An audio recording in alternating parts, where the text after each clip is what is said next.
ring of integers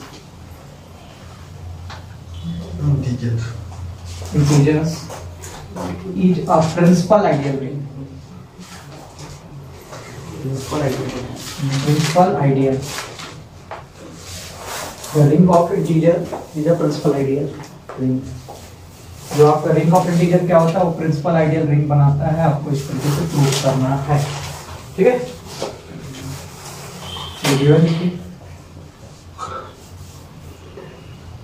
late I plus comma dot be a ring of integer. Ring of integer मतलब कि पूर्णांक संख्याओं का आपका जो रिंग बना हुआ है इसको I से डिनोट करोगे। ठीक है, इस तरीके से।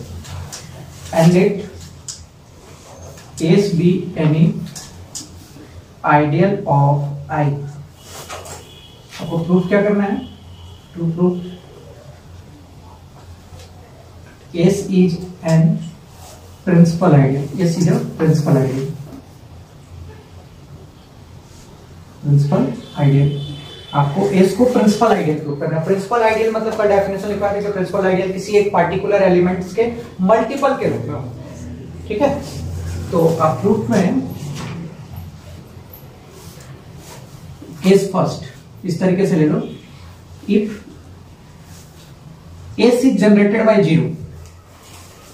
एस अगर जीरो से जनरेट हो रहा है तो आपको कुछ प्रूफ करने की जरूरत है क्या? कोई भी एलिमेंट को आप जीरो के मल्टीपल के रूप में आप शो कर सकते हो ना, तो कुछ भी प्रूफ करने की जरूरत नहीं है। Then S is always principal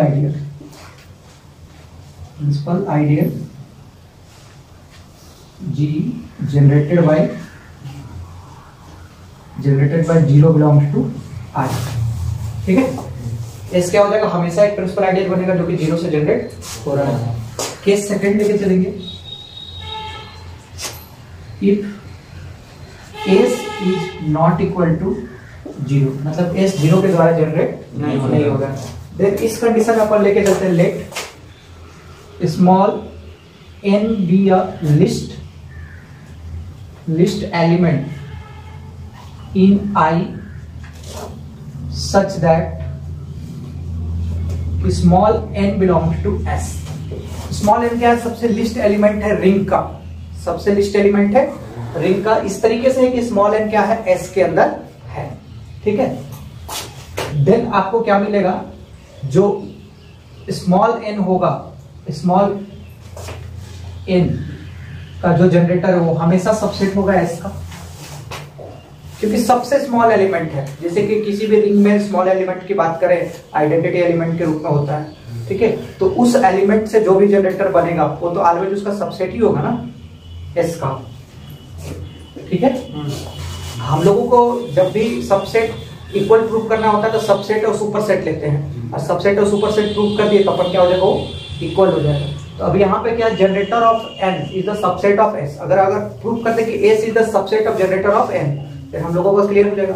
अपन क्या प्रूफ करने वाले हैं, now we shall prove that s is the subset of generator of n। s is the subset of generator of n, ऐसा अपन प्रूफ करने वाले हैं। क्योंकि जो n है उसका जनरेटर तो सबसेट होगा ही होगा, क्योंकि वो क्या होगा, s के अंदर ही होगा ना, क्योंकि n s के अंदर है।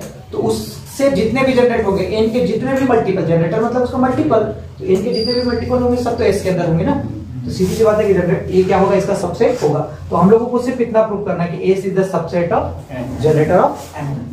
s is the subset of generator of n, ऐसा प्रूव करने के लिए हम लोग ले लेते हैं, late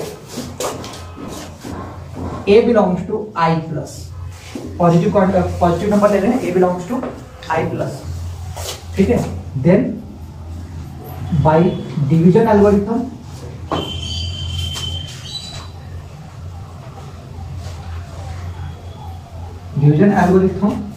there exists number QR such that, division algorithm से QR क्या मिल जाएगा आपको, a इक्वल टू, यहाँ पे एक लाइन छूट गया, let a belongs to I plus such that a belongs to S। Then by division a belongs to i plus such that कि a बिलोंग्स टू s, अपन ऐसा ले लें। Then by division algorithm a equal to क्या मिलेगा बताइए, ऐसा बोल सकते हैं क्या, qn प्लस r, बोलिए समझे नहीं। अरे डिवीजन एल्गोरिथम जानते हो कि नहीं, भाज्य इक्वल टू क्या होता है, क्या होता है, रिमाइंडर थ्योरम तो उसी को बोलते हैं, डिवीजन एल्गोरिथम तो वही होता है आपका। भाज्य इक्वल टू क्या होता है, भाजक गुणित भागफल प्लस शेषफल, तो इसको भाज्य इक्वल टू भाजक गुणित भागफल प्लस शेषफल आपका। तुम लोग को तो पता है ना डिवीजन एल्गोरिथम क्या होता है, तुम लोग को भी पता ना पड़े। डिवीजन एल्गोरिथम भुला गए क्या सर, लोअर क्लास का, सर समझ में आ गया, लोअर क्लास में सर डिवीजन एल्गोरिथम ए आपका नंबर है, कोई भी नंबर है तो डिवीजन एल्गोरिथम में किसी ना किसी नंबर के मल्टीप्लाई प्लस रिमाइंडर के रूप में होगा। क्लियर,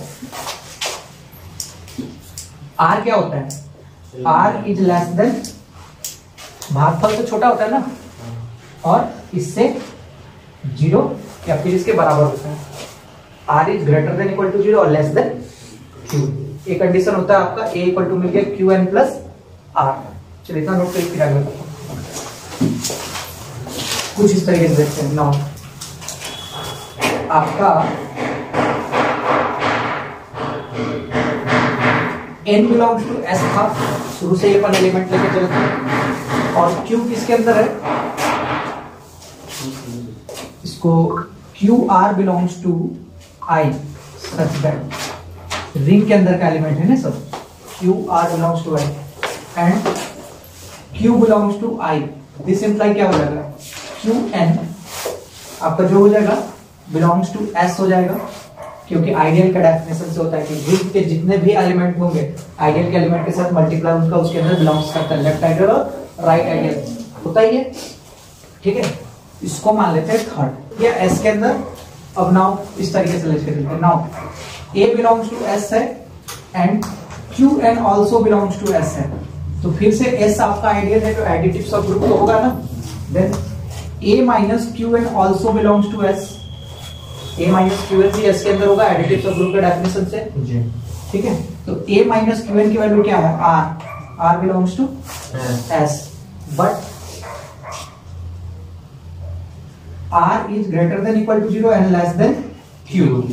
ठीक है, तो r क्या हो गया, लिस्ट नंबर हो गया, r क्या हो गया, लिस्ट नंबर हो गया, and small n belongs to s is a least number, least number, then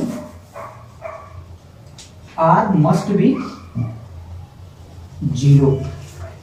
आपका इस कंडीशन में क्या होगा कि आपका n को अपन लिस्ट नंबर शुरू से ही मान के चलेंगे, लेकिन आपको जो r मिल रहा है r तो ऑलरेडी n से छोटा होगा ना, r जो है ऑलरेडी n से छोटा होगा क्योंकि डिवीजन एल्गोरिथम उसका यूज किया n into q आपका जो था, तो r ऑलरेडी छोटा हो गया तो r की वैल्यू क्या है, q से छोटा है और 0 के बराबर है, तो सीधी सी बात है कि r क्या होगा आपका 0 होगा।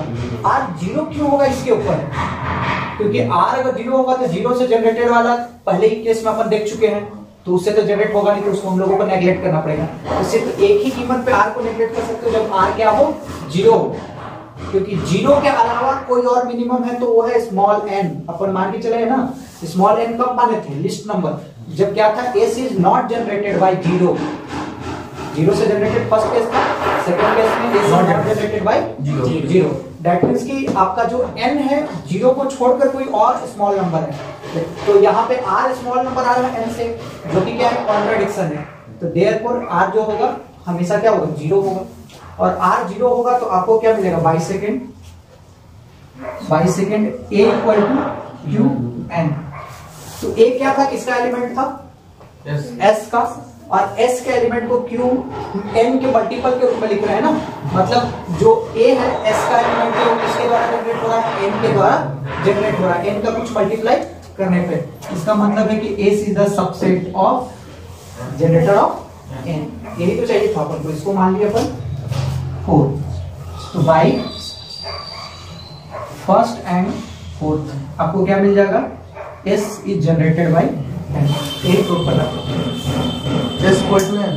हाँ, सबसेट और दोनों कैंसिल हो जाएंगे, सुपरसेट देखो बीच में लिखा है। आपका फर्स्ट लाइन के लिए अपन क्या किया, आइडियल का डेफिनेशन यूज किए कि n क्या है, आइडियल का एलिमेंट है, और q क्या है, रिंग का एलिमेंट है। तो रिंग के एलिमेंट का मल्टीप्लिकेशन इसके अंदर होगा फर्स्ट, एंड सेकंड अब qn आ गया s के अंदर और a ऑलरेडी s के अंदर था, तो दोनों का डिफरेंस भी इसके अंदर होगा। तो a minus qn belongs to s, a minus qn की वैल्यू क्या है, r है ना, a माइनस qn निकाले तो r बिलोंग्स टू s। अब r बिलोंग्स टू s हो गया, तो r तो क्या है, मिनिमम नंबर है ना, r क्या है आपका, r is greater than equal to 0 और less than q, less than q है तो मतलब कि q से भी छोटा है, जबकि अपन सबसे छोटा नंबर को क्या मान के चले, n मान के चले। तो सीधी सी बात है कि कॉन्ट्राडिक्शन है, क्योंकि स्मॉल n क्या है, लिस्ट नंबर है आपका।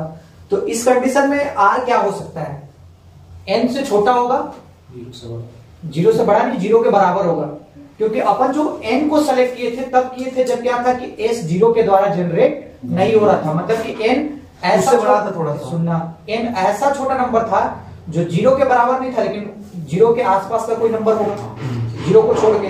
तो यहाँ पर भी n ही आपका क्या है, सबसे स्मॉलेस्ट नंबर है, तो उससे जो स्मॉलेस्ट नंबर मिला सीधी सी बात है 0 होगा, ठीक है, इसलिए अपन r को 0 ले लिए, और r 0 हो गया तो क्या मिल गया, a इक्वल टू qn। तो a इक्वल टू qn मतलब कि a किसका एलिमेंट था, s का एलिमेंट था, s का एलिमेंट जनरेट किसके द्वारा हो रहा है, n के मल्टीपल के रूप में, मतलब n के द्वारा जनरेट हो रहा है। तो सीधी सी बात है कि s क्या होगा, सबसेट होगा जनरेटर ऑफ n का। तो वहां फर्स्ट में क्या था, n is the subset of, यहाँ पे उल्टा हो गया, तो दोनों से कैंसिल हो जाएगा और इक्वल आ जाएगा। सर r लगभग बराबर है 0 के, लगभग बराबर है, और कंडीशन ही नहीं है, ग्रेटर देन इक्वल टू 0 था। रिमाइंडर क्या होता है, शेषफल या तो 0 होता है या फिर आपका जो भागफल है उससे छोटा होता है, यही होता है ना। तो उसी कंडीशन को यूज किया, यहाँ पे क्या है, हम लोग को यहाँ पे 0 ही मिलना चाहिए।